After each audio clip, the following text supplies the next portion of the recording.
Okay, this is for Lon's Fury. You say you're getting back into playing soccer after 10 years. What should you start thinking about, or what are some suggestions, right, for getting back and playing? The first thing that I think actually is not only for soccer but just for life. If Check out the TED Talk "How to Breathe" by Dr. Vranich. Right, she's going to teach you how to breathe more effectively, which is going to help you improve your recovery, your stamina, and endurance.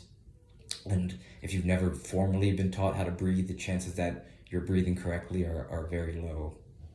Um, the next thing you want to search is, right, because if you're just getting back into playing, you're going to be like stiff, right? Like you're just not going to be able to appreciate, like your body's just not going to be used to gameplay or getting touches, juggling, whatever, right? So if you learn how to make an RMT rope, this is going to help you regain coordination, balance, timing, rhythm. It's like for $10, you're basically making a soccer gym for a lifetime, right? For the length of rope, you want a length of rope that's a little bit longer than you are tall, and you want it to be softer, right? Because you don't want it to chew up your hands.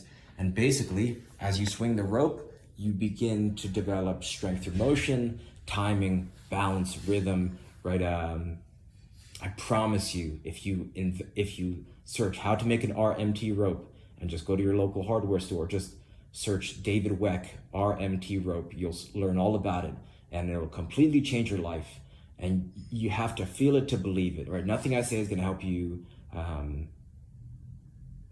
Nothing I say will compare to actually testing out the RMT rope and learning the alternating underhand sneak. That's what the inventor David Weck says. If you could only learn one pattern, learn the alternating underhand sneak. The third thing, kick trainer. The kick trainer is super effective and perfect for your goal, because you can cram months of training into days or weeks, right? It's just a ball and a rope, but it's more effective than a training partner. You could bring it in your backpack, right? It's lightweight, it's portable, it's lighter than a rebounder, right? Like you can just get thousands of touches and improve your first touch, your passing, your shooting, everything is going to improve. And in 60 seconds, I'm sorry, in 1 minute, you could get 60 touches, which means that in 10 to 15 minutes of just walking around your block or just hanging out in your house, you could get close to 1,200 touches, right? So clubs like Ajax, Sevilla, AC Milan all encourage their youth teams to use kick trainers. So, right, it's probably one of the most underrated soccer training tools ever invented. So I think that would be something that would really help you just get a better awareness of where the ball's gonna go when you're kicking it, right? Like it's gonna dust the rust off your feet, theoretically. So that is essential. Juggling different size balls. I would keep a size 1 ball or a tennis ball and just be sneaking touches, right? Bring a ball with you everywhere you go. I call this a soccer vacation, and all it is effortless play, right? It's like, these kids in the streets in whatever countries, when all they're doing is playing, that's why they get really, really good. So you almost have to mimic that style and always, and don't just only get touches when you're at a field, right? Just bring a ball everywhere you go, so you're dribbling effortlessly, getting a lot of touches and juggling, and that's going to help you just regain your foot skills and confidence on the ball. Something I think super relevant is minimalist shoes. I go on about these shoes a lot because since I only wear one pair of shoes, they're called glur-ups. They remove a lot of decisions. It's allowed me to wear these shoes when I go to work, when I go out in the town, and when I'm training. So for that reason, it kind of fits into this category of all in one, right? So, and and your feet are super important, right? So strong feet is going to help you prevent injuries. It's going to allow you to develop an optimal surplus of strength so that you can be explosive, right? It's the first contact point. So healthy, strong feet is something that you want to start caring about, because as you're getting back into playing, right, your feet are going to be, we could assume your feet are going to start to get pretty sore. That being said, putting 2 golf balls or maybe 2 lacrosse balls in your bag to roll out the bottoms of the feet is something that I wish I would have started doing as a youth player. What else do we have?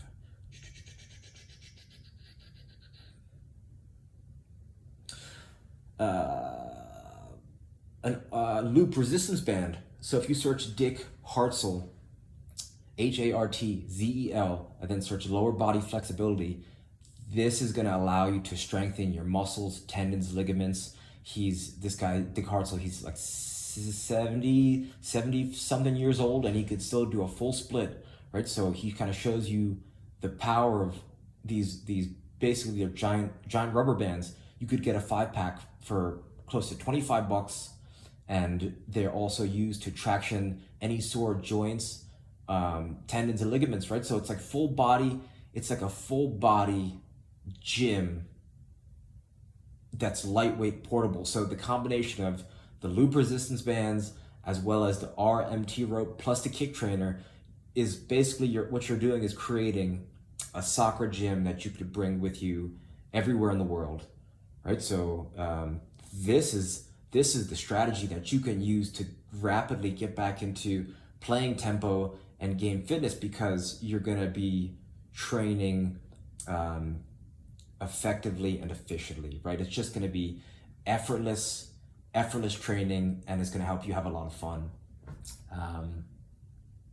Something you also might want to check out, search Hanging by Ido Portal, right? Because think about how strong a monkey is, right? They're just hanging, doing monkey things, hanging from trees.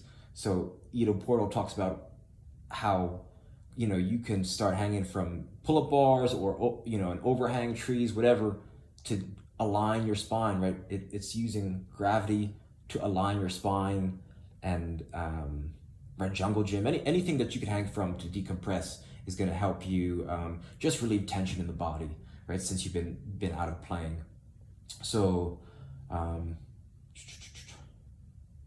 and maybe what else? I think just riding a bicycle around. If you have the ability to invest or use a bicycle, either going to school, going to work, just anywhere, cruising around town, it's like effortless fitness, right? It's going to help you get back into playing shape quicker, and it's like, it's very, I just think a bicycle is just very zen, right? It's super it's just a bicycle, right? So give those things a try. The last thing I'll include is investing in a size 1 ball. Investing in a size 1 ball could be helpful, because you're going to get a competitive advantage if you spend time dribbling and juggling a size 1 ball. When you get onto the field, a size 5 ball is going to be much more easier to manipulate, since you've been training with a size 1 ball. So those are good places to start, right? Like, this is basically what I wish I knew 20 years ago. And now I'm 10 years from playing, from my senior year playing D1 college soccer, and I'm 10 times the player that I used to be. So this is some, I don't take this stuff lightly. So give it a try, and start investing in the things that resonate with you the most, and then just start taking immediate action. Check out the links, check out the resources. And like I said, I'm here with any questions. All right, thank you.